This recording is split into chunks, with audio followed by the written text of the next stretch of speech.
Welcome. In front of me is a DOOGEE S80 and today I'll show you how to put the device into safe mode. So to get started you want to hold the power key, and once you see the boot options, hold power off. Once you hold it for about a second or so, it changes and pops up with this mode right here, so reboot into safe mode, confirm by tapping on OK.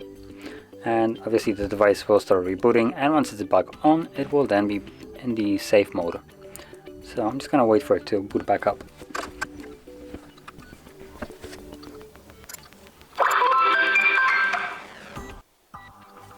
And as you can see now that it's back on, it is now in safe mode, which you can see right over here.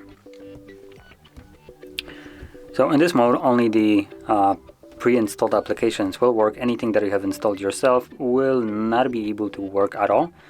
So you can troubleshoot your device in this mode, and anything that would usually cause you problems will not be able to start up at this moment.